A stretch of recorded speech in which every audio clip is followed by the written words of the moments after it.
Good morning, everybody. I'm John O'Loughlin, and it's my channel is called McDuff Lives. This morning it's 11 o'clock or so here on the East Coast of the United States, and on Mystery Island in Southern Maryland, USA. We are enjoying this new flaming light thing that Kathy Sue, our great mod, had sent to me. So thank you, Kathy Sue, and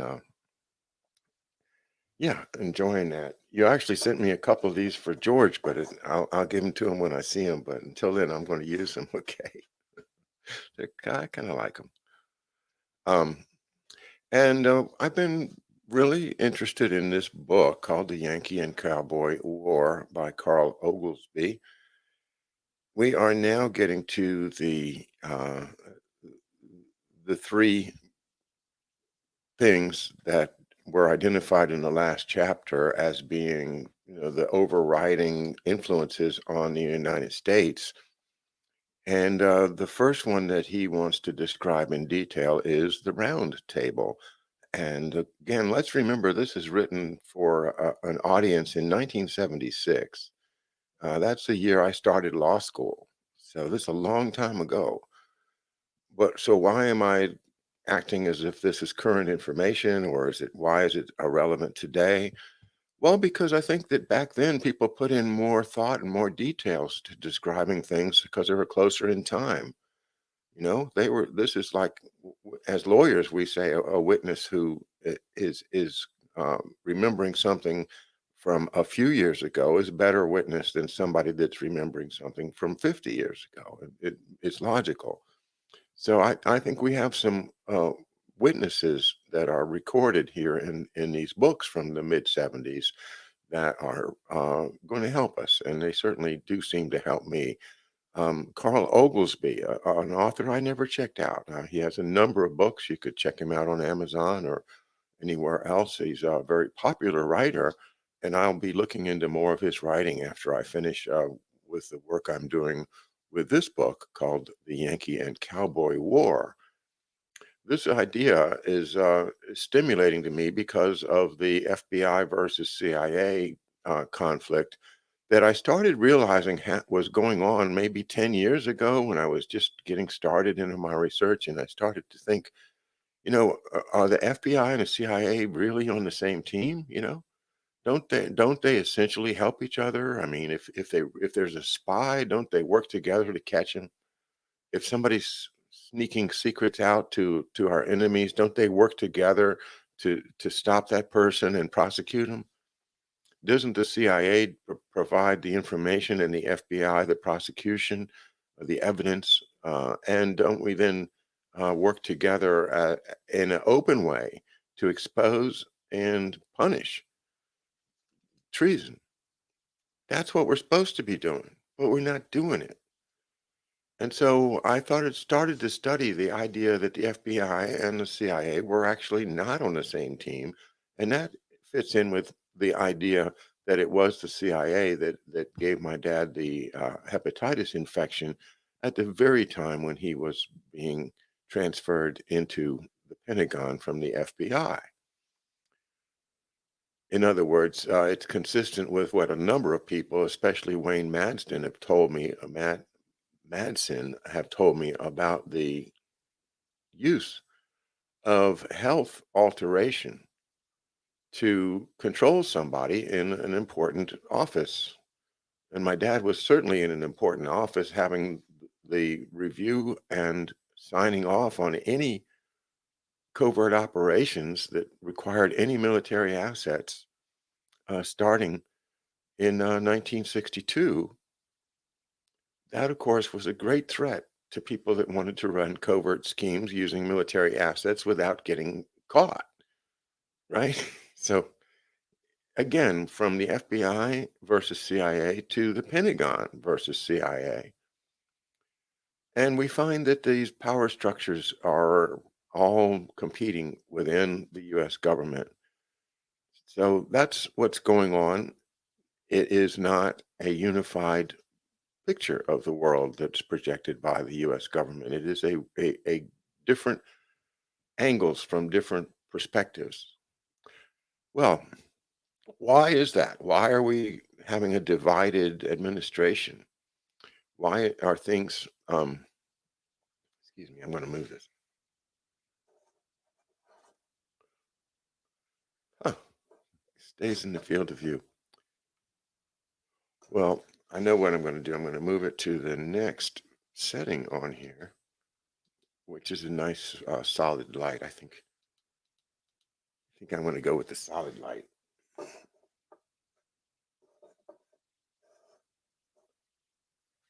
Oh well,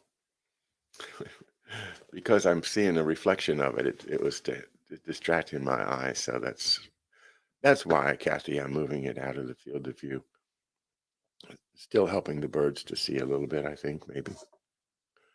Um, the round table is the subject of this book, beginning on page 23. If you remember the round table, it's Cecil Rhodes created a number of testamentary documents, wills, trusts, and I haven't seen them, but the idea is that they are the disposition of an incredibly large fortune that he amassed, basically in southern Africa, Rhodesia, named after him, where he basically raped all the resources and monopolized the diamond business.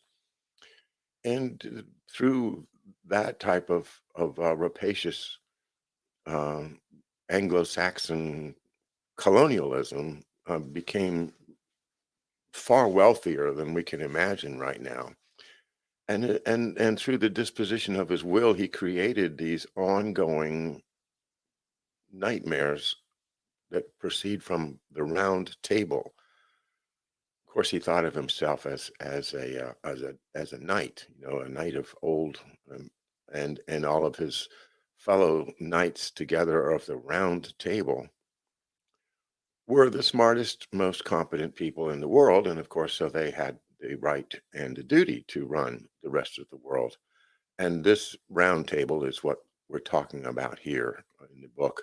Um, the John Birch Society maintains that linked up with, if not actually behind, the international communist conspiracy is a higher level super cabal of internationalists of the United States and Western Europe, led here by the Rockefeller Morgan Group and there by the Rothschilds, whose purpose is to create a unified world political order. This myth, writes its most temperate and only first-hand historian, Carol Quigley, in Tragedy and Hope, quote, like all fables, does in fact have a modicum of truth. There does exist, and has existed for a generation, an international Anglophile network which operates to some extent the way the radical right believes the communists act. In fact, this network, which we may identify as the Round Table groups, has no aversion to cooperating with the communists or any other groups, for example, as we shall see below, the Nazis, and frequently does so, unquote. So says Carol Quigley, a man we should believe. Quigley studied the operations of the Round Table firsthand for 20 years, and for 2 years during the early 1960s was permitted access to its papers and secret records. He objects to a few of its policies, for example, its conception of England as an Atlantic rather than a European power. Interesting to jump off into that question of why does Quigley see England as a European power instead of an Atlantic power the way NATO and the Atlanticists want it to be? Well, we'll look into that someday, I hope. But says his chief complaint about the Round Table is its secrecy, a secrecy which he comes forward to break. Quote, the American branch of this organization, sometimes called the Eastern Establishment, hello, Alan Dulles, Richard Bissell, hello, has played a very significant role in the history of the United States in the last generation, he writes, and I believe its role in history is significant enough to be known. The Round Table groups, by Quigley's detailed report, are semi-covert policy and action groups You know what? I'm sorry. I just realized I wasn't sharing the text with you, so I'm going to put that up there so you can see it. Uh, okay, so now you see what I'm reading.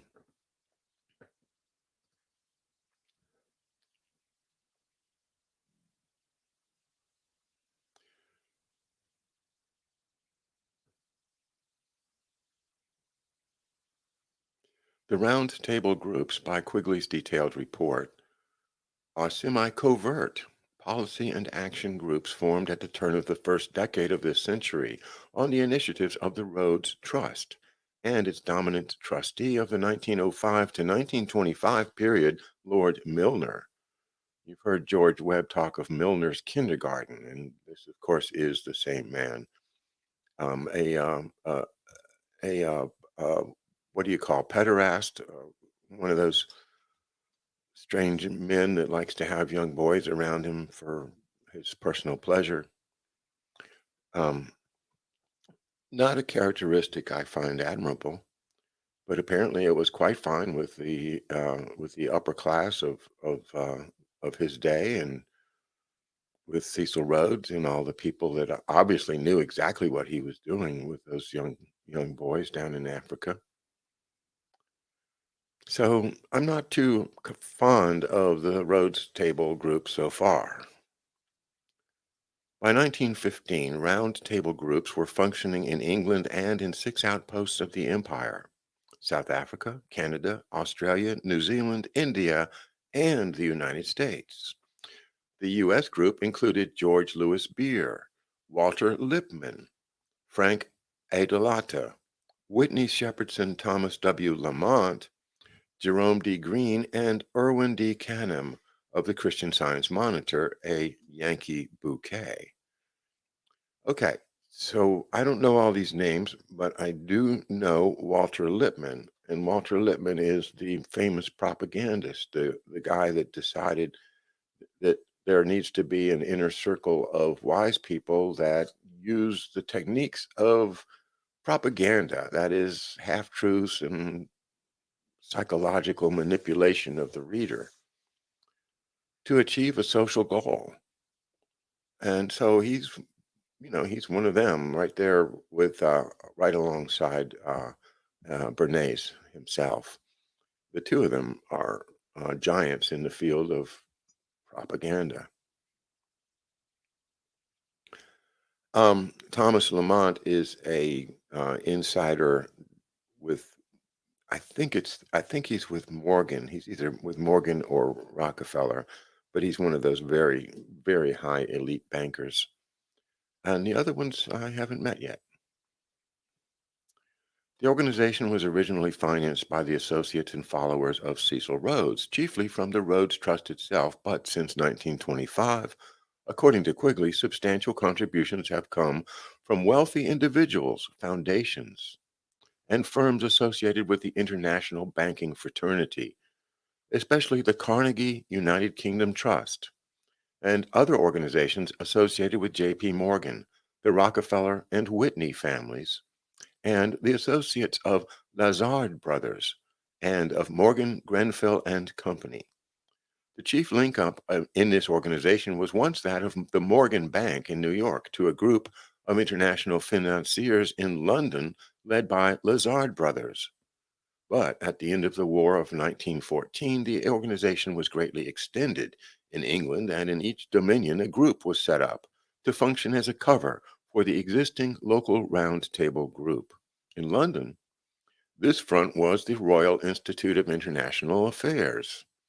And this is what we call the Chatham House. Harley Schlanger speaks of it as Chatham House, and this is the internal kingdom of British intelligence, which had its secret nucleus as the existing Round Table Group. The New York group was the Council on Foreign Relations. The Morgan men who dominated the CFR went to the Paris Peace Conference and there became close to a similar group of English experts recruited by Milner. There thus grew up a power structure linking London and New York banks and deeply penetrating university life, the press, and the practice of foreign policy. The founding aims of this elaborate semi secret organization were to coordinate the international activities and outlooks of all the English speaking world into one.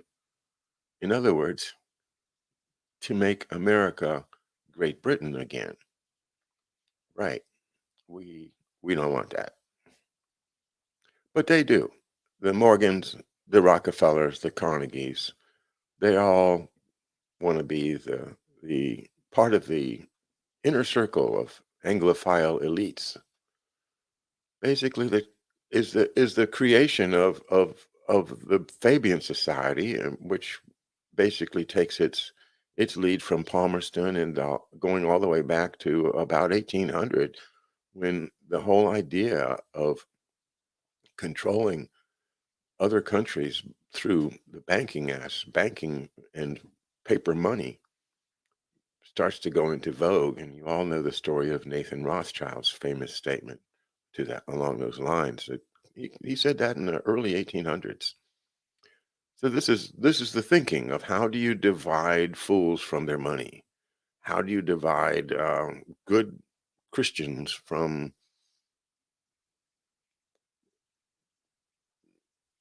Masonic duplicity? How do you get people to go along with the duplicity that is involved in using propaganda to shape societies? And that's the thing that's going on right now, is that we are being forced or corralled or shaped or pushed into a mental state in which we can accept that there's a lot of mysterious corruption going on behind the scenes, behind the curtain, but we're never going to be able to pull the curtain, so just live with it. So right here, just like George said at the very first show that we've had here at Macduff Lives, this is where Toto pulls back the curtain.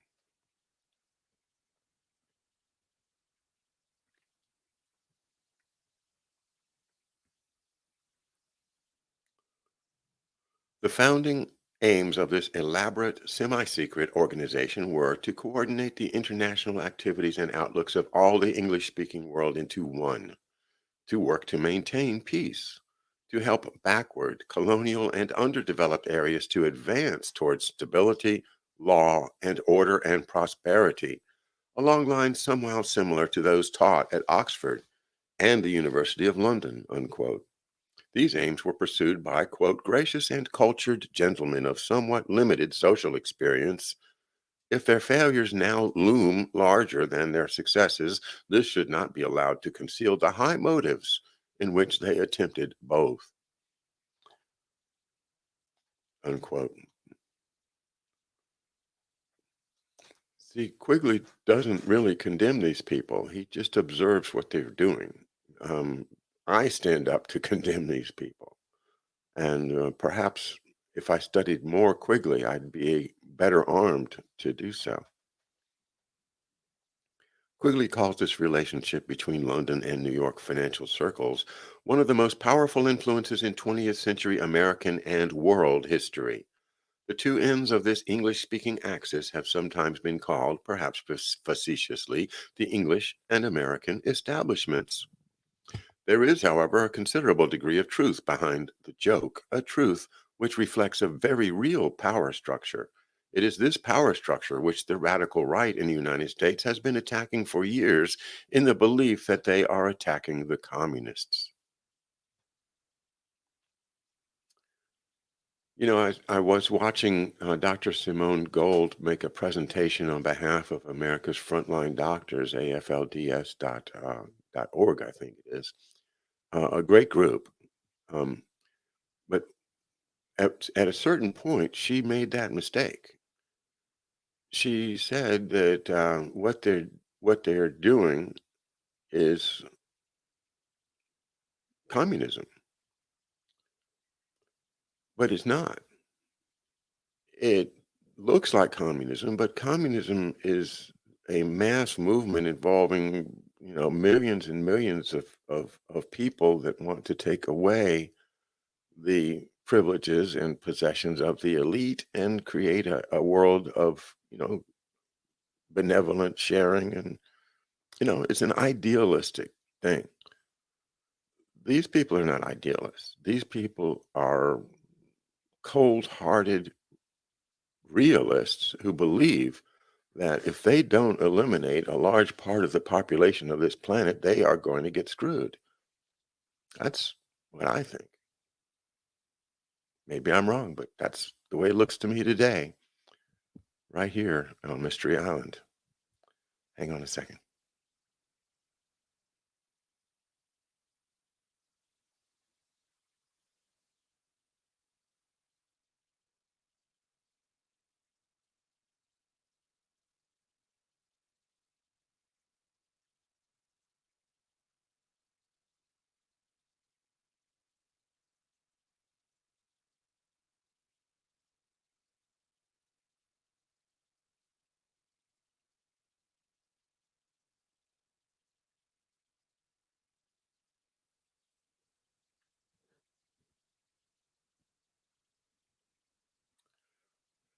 Am I borrowing on Quigley then to say that with the far right, that this one conspiracy rules the world?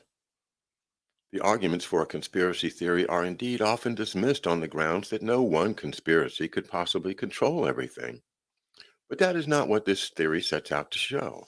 Quigley is not saying that modern history is the invention of an esoteric cabal designing events omnipotently to suit its ends. The implicit claim, on the contrary, is that a multitude of conspiracies contend in the night. Clandestinism is not the usage of a handful of rogues, it is a formalized practice of an entire class in which 1,000 hands spontaneously join. Conspiracy is the normal continuation of normal politics by normal means.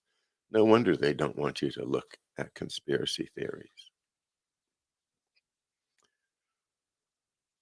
What we behold in the Round Table functioning in the United States through its cover organization, the CFR, is one focal point. Notice the word focal point, which resonates with the work of Fletcher Prouty, as he identified focal points as useful persons or offices within the bureaucracy or the military to which the CIA has instant access.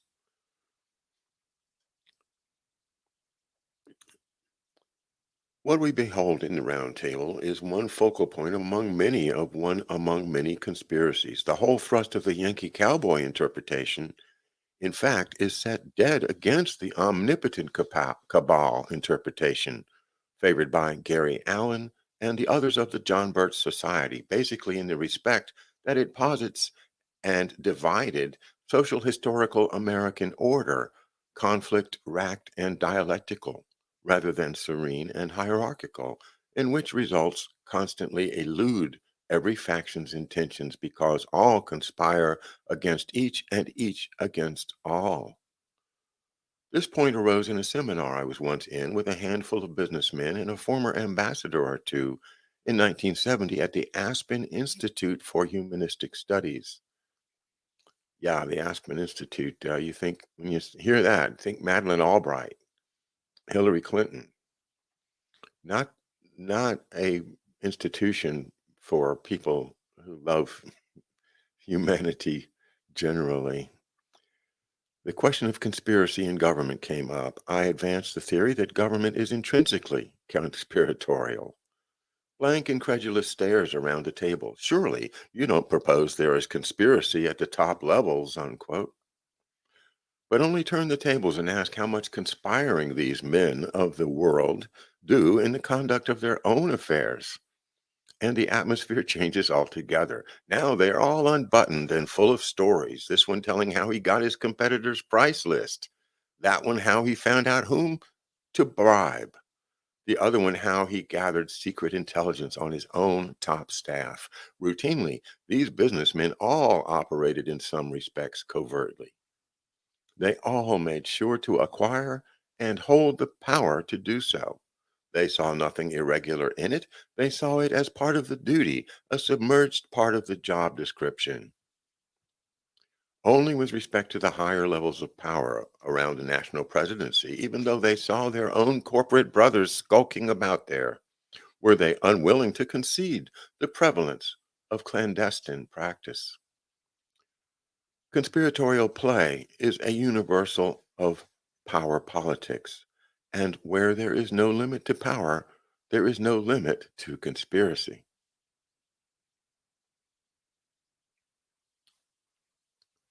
He uses the term clandestinism or clandestine, and it's a term we don't use today, but it simply means hidden or secret. Clandestine mean perhaps meaning hidden behind a facade. But the word doesn't mean anything different from hidden, actually. The Round Table is not the only source of American clandestinism. As we are to see, there are other main roads to the self-same city. I call attention to it because it is precisely the kind of semi-hidden organization that standard consciousness does not recognize as a force in the flow of events, and yet whose influence is vast. When I read in Quigley's account of the Round Table that it was, quote, concerned only to bring the English-speaking world into a single power unit, chiefly by getting the United States and Great Britain to support common policies, I suffer a painful shock of recognition. How much of what we most take for granted about the political world, how much of standard thought is the artifact of Yankee bankers? We might say banksters today. The artifact of Yankee banksters. This is like little virons floating around in your consciousness that you've picked up here and there because of the way that Walter Lippmann conceived a way to sell soap sometime.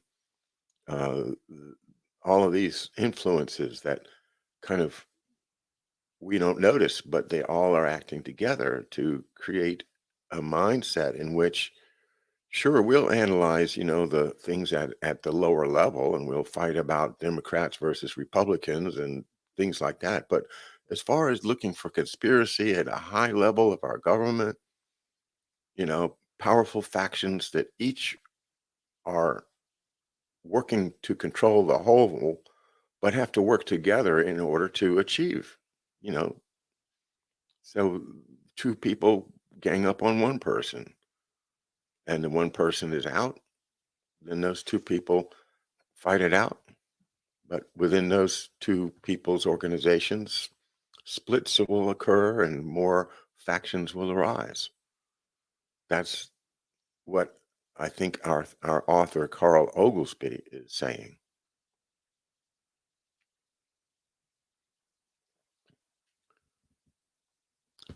All right.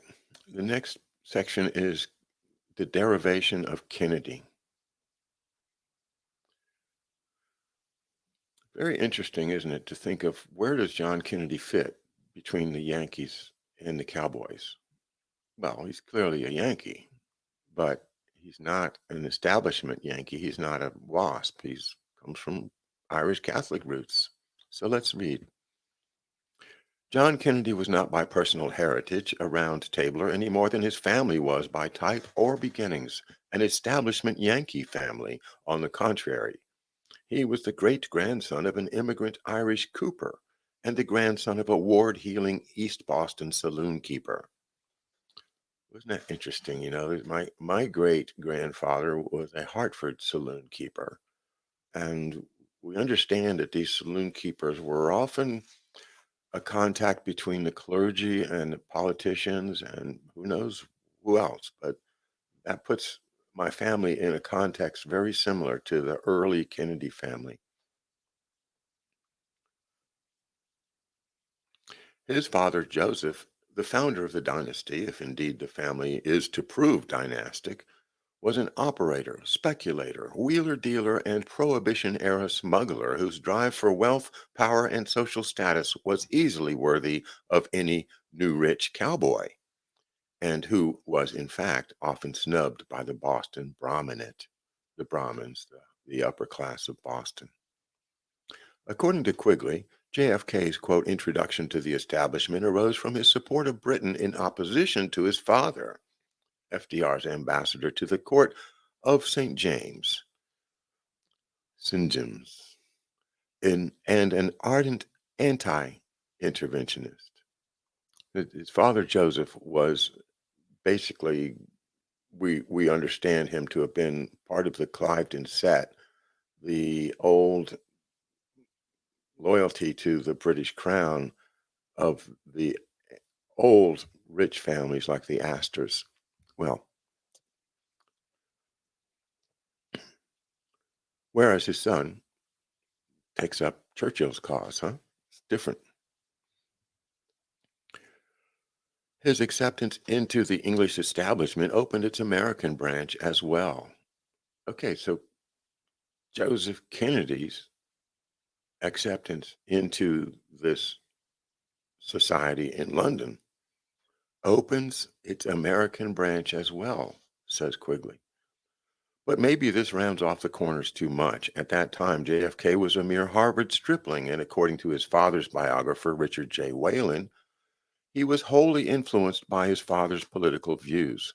According to Whalen, JFK's senior thesis, published in 1940 as Why England Slept, was almost a carbon copy of his father's position. JFK followed his father in excusing Munich, defending Chamberlain, and blaming Britain's military unpreparedness for World War II on the slowness of British democracy to change from a disarmament policy. How could the founder have so misread the situation of European spirit? Founder meaning Joseph Kennedy. Whalen says that Joseph might have muddled through except for one failing. He identified himself with the top people in England and moved to embrace their views. But these men and women of lofty rank and distinguished lineage belonged to a dying England. Dazzled, charmed, delighting in his acceptance, Kennedy spent little time at other levels of society in the company of men holding radically different, though not necessarily radical, opinion, which would lead England's struggle and revive her spirit in the days of supreme trial. The intimate of those who first lost their function, then their faith in themselves and in their country, Kennedy rode high and handsome at their side and shared their fall. Thus, a rather more likely explanation of the British establishment's initial interest in seeing the Kennedys elevated socially and thus politically in the United States is that the aristocrats in whom the Arrivista ambassador took such delight were themselves mesmerized by Hitler's military power and spiritually incapable of challenging it. Okay, so that's number one, the um, roundtable group. Number two, the Kennedys. And number three, Operation Underworld. Okay, now we're going to read the story of Operation Underworld. You may already know it, but there's nuances in here which I think make it worthy of reading. Operation Underworld. German U-boats had already been sinking defenseless U.S. merchants within sight of East Coast beaches when a string of sabotage incidents on the East Coast docks climaxed in 1942 in the burning of the French liner Normandie, just on the eve of its rechristening as an Allied freighter. The event showed Roosevelt how easily Mussolini's saboteurs could strike at the base of U.S. shipping. Okay, I'm going to stop there. Why Mussolini's saboteurs instead of Hitler's saboteurs? Well, maybe because they're Italian and they can fit in with the Italian dock workers. Maybe because it's part of a larger Italian effort to actually damage and invade the United States that we don't really talk about.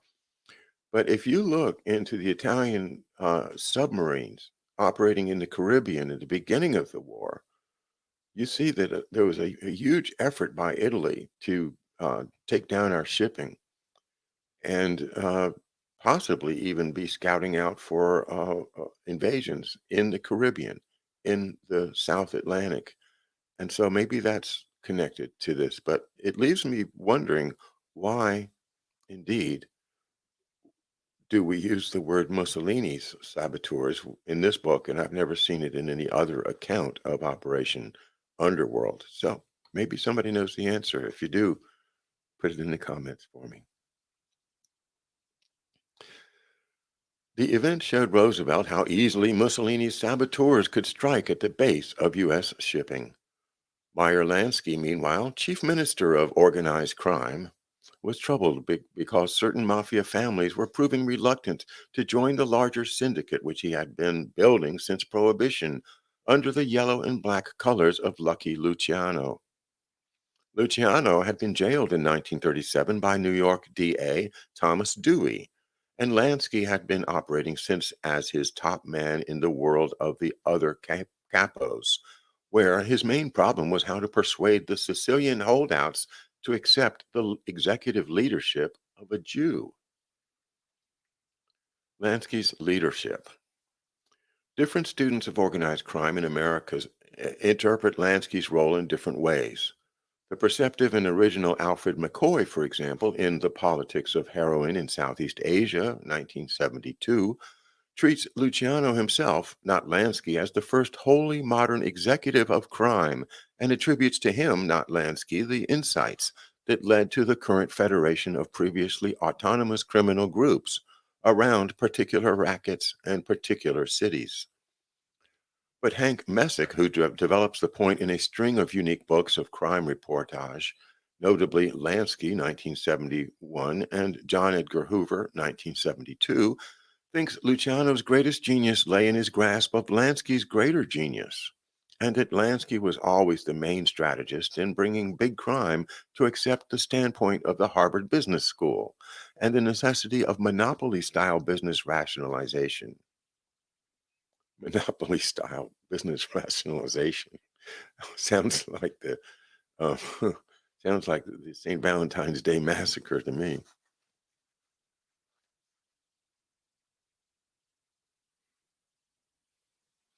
McCoy would agree that Lansky, at least, became the top boss after Luciano's sudden death by heart attack in a Naples airport in 1962. Oh my God, how many people have we talked about? And Mark Kulak has been pointing out a number of them in his study of of Dr. Fauci's cohorts of doctors, many of whom have died young and suspicious deaths. That at least two of them, as I recall off the top of my head, died of heart attacks in an airport. So here's Luciano, unfortunately, suffering a fatal heart attack in an airport. 1962.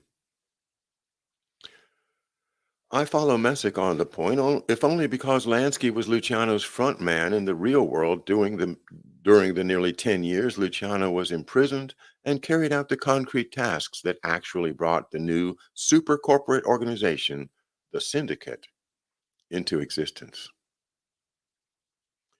But this difference matters little for the current point, whether it was Lansky's or Luciano's doing, or the doing of social forces pushing toward multi-corporatism in every sphere of exchange, in business and politics as well as in crime, in Hughes's and Rockefeller's and Nixon's worlds as well as Lansky's.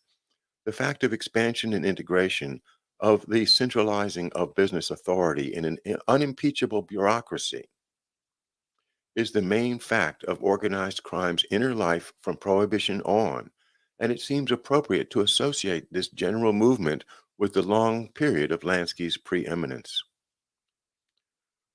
Roosevelt's problem was then how to guarantee the security of the docks against fascist sabotage.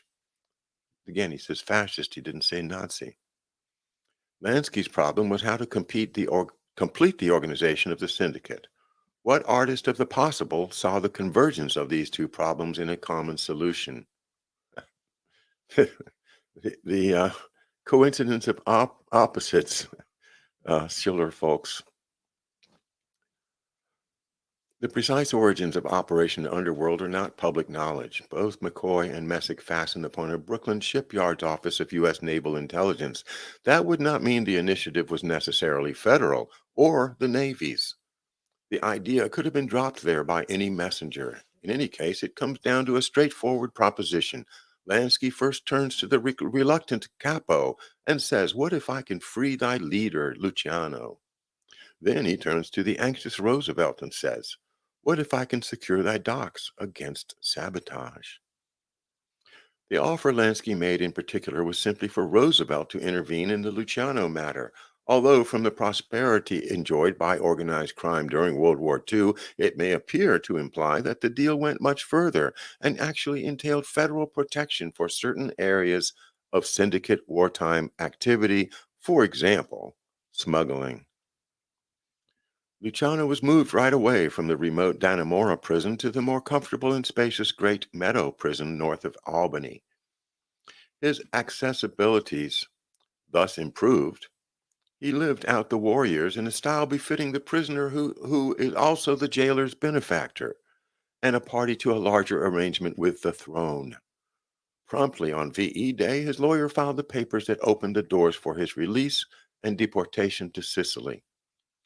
He would shortly return to his godfatherly duties in the exile capital Lansky had been preparing all the while in Havana. Lansky delivered Luciano and won federal protection. The syndicate was made.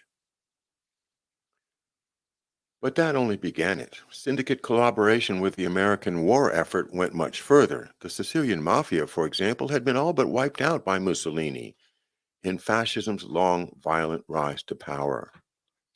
So here's where the association comes to light: is that is uh, the enmity of the mafia toward Mussolini.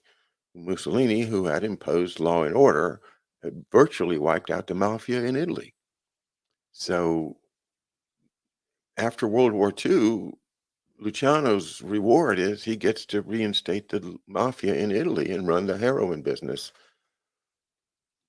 It's a sick bargain if it was a bargain. And, I'm really having a hard time understanding how the Navy thought this was a good deal. But again, as our author points out, Roosevelt must have been involved. Nobody was more intimately involved in the Navy than Roosevelt. He had been Secretary of the Navy, and would he not have used his ONI, Office of Naval Investigation, to achieve things covertly, such as making a deal with the mafia? Well, the enemy of my enemy is my friend, in wartime at least. So, and all's fair in love and war, they say. So,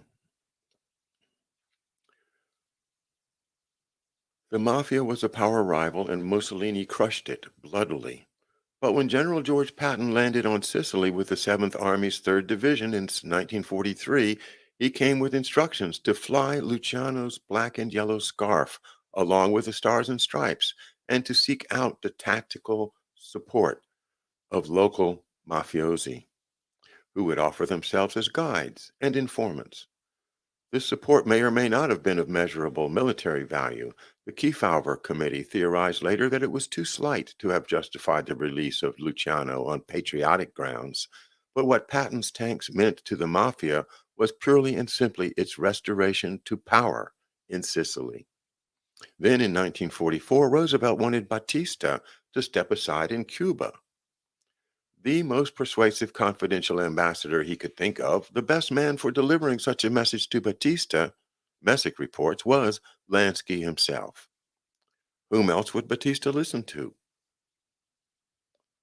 Well, there you go. Roosevelt, Lansky, Batista.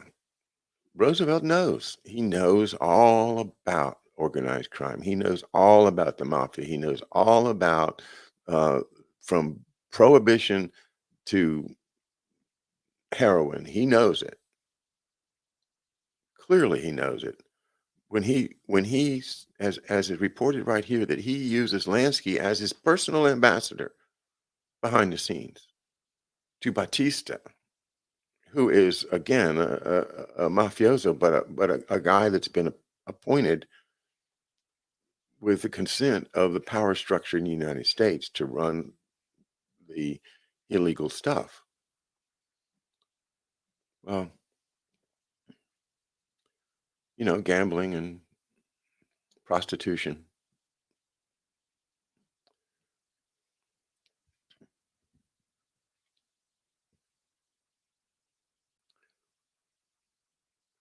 Lansky and Batista had first met 10 years before in the year of repeal, 1934. Lansky had seen that the coming legalization of liquor might give an enormous business opportunity to those who had run it when it was illegal. So, as repeal drew nearer, he started shopping for raw material sources for all the world like a run of the mill corporate imperial businessman. He got to Havana in 1934, shortly after Batista first won power. The two men found themselves in deep harmony. Lansky stayed 3 weeks and worked out with Batista the arrangements that would bring molasses from Cuban cane to syndicate controlled distilleries and set up Havana as a major gaming capital in the Western Hemisphere. From these beginnings, the Lansky Batista Association prospered greatly over the next decade. No one better than Lansky could have carried Roosevelt's message, nor could Batista have whiled away his exile period in a more appropriate or comfortable setting than the Palm Springs mansion which Lansky made available. When the wind changed yet another time in the early 50s, and it was time for Batista to go back to Cuba and resume command, it was again Lansky who gave Batista the word to move. In France, too, the forces of crime were integrated into U.S. efforts to establish anti communist post war governments, notably at Marseille, where the World War II CIA, that is OSS, employed Corsican syndicate goon squads to break the French Communist Party's control of the docks. Once again, control of the docks, control of the docks by communists, control of the docks by fascists, control of the docks by mafia is better. So the mafia having people on the ground and guns and the power and the knowledge of how to make things happen became the ally of the establishment, both in this country and in Cuba and in France and in Corsica and in Italy. With no interference from outside, the natural result of this disposition of factors in post war Europe might easily have given the been the immediate rise of the Communist Party to great power, if not dominance, in French affairs.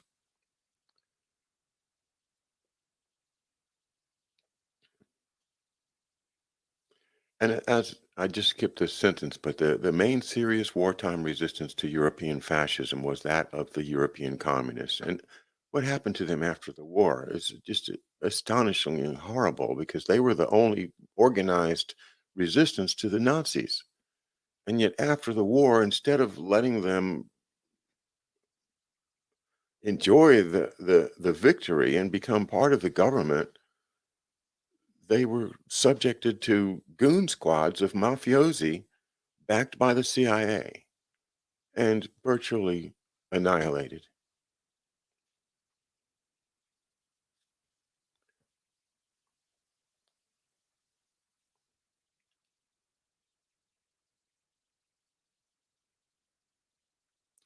All right, we're getting close enough to noon now that I think I better stop here and let Andy get reorganized. If he has a noon show, I think he probably does. So thank you all very much for being with me this morning. It's I